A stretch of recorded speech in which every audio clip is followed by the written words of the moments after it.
ముందుగా మనం ఒక కడాయిలో నూనె ఇంకా నెయ్యి వేసుకొని మసాలా దినుసులు కూడా వేసుకోవాలి. నేను ఏవైతే చూపిస్తున్నానో అవన్నీ మనం చక్కగా వేసుకున్న తర్వాత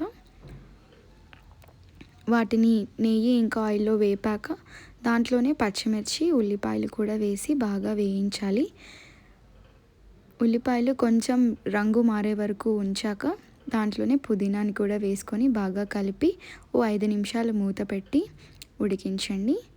5 నిమిషాల తర్వాత మనం మూత తీసి కొంచెం ఆనియన్స్ మెత్తపడ్డాని చెక్ చేసుకున్నాక అల్లం వెల్లుల్లి పేస్ట్ని వేసి బాగా కలపండి.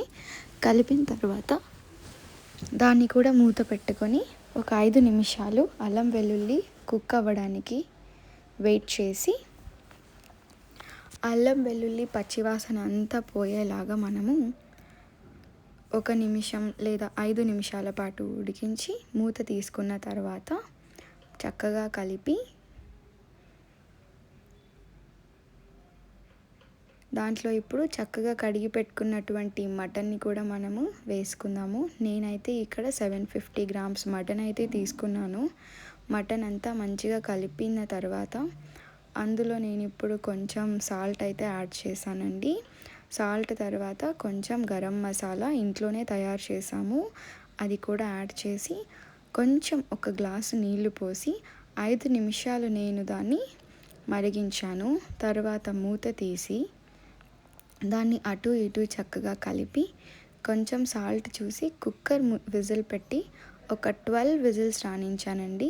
తర్వాత మటన్ చక్కగా ఉడికిపోయింది అని కన్ఫర్మ్ చేసుకున్నాక మరొకసారి సాల్ట్ చెక్ చేసుకొని స్టవ్ వెలిగించి అందులో నేను 6 గ్లాసుల నీళ్ళనైతే యాడ్ చేశానండి. ఎందుకంటే నాకు మటన్లో ఆల్రెడీ కొంచెం నీళ్ళు ఉన్నాయి కాబట్టి. ఇప్పుడు అందులో కొంచెం కారపొడి తర్వాత షాజీరా వేసాను. వేసాక మళ్ళీ కొంచెం గరం మసాలా వేసానండి.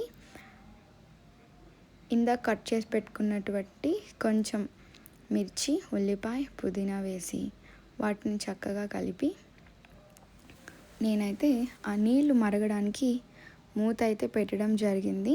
ఒక 5 మినిట్స్ లేదా 10 మినిట్స్ అయితే నేను మూత పెట్టి ఆ నీటిని బాగా మరిగించాను. ఎందుకంటే మనం దీని తర్వాత ఇప్పుడు బియ్యం వేయాల్సి ఉంటుంది కాబట్టి నేనైతే నీళ్ళని బాగా మరిగించి మూత తీసి చెక్ చేశానండి. చెక్ చేశాక నేను ఒకసారి సాల్ట్ కూడా అయితే చూసుకున్నాను. అన్నం అంతా దాంట్లో వేసేసామన్నమాట. బియ్యాన్ని నేను కడిగి పెట్టి వేసుకున్నాను, నానబెట్టుకున్నానండి. ఒక 1 అవర్ పాటు నానబెట్టి బియ్యం 3.5 గ్లాసులు బియ్యం అయితే నేను వేసానండి.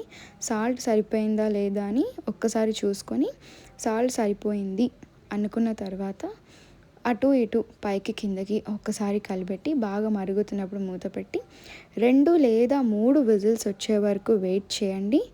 2 ఇంకా 3 విజిల్స్ రాగానే మీకు రెడీ అయిపోతుంది. మూత తీయగానే చూడొచ్చు రైస్ అంతా చక్కగా తయారైంది. పై కింద కలిపి సర్వ్ చేసుకుంటే రెడీ.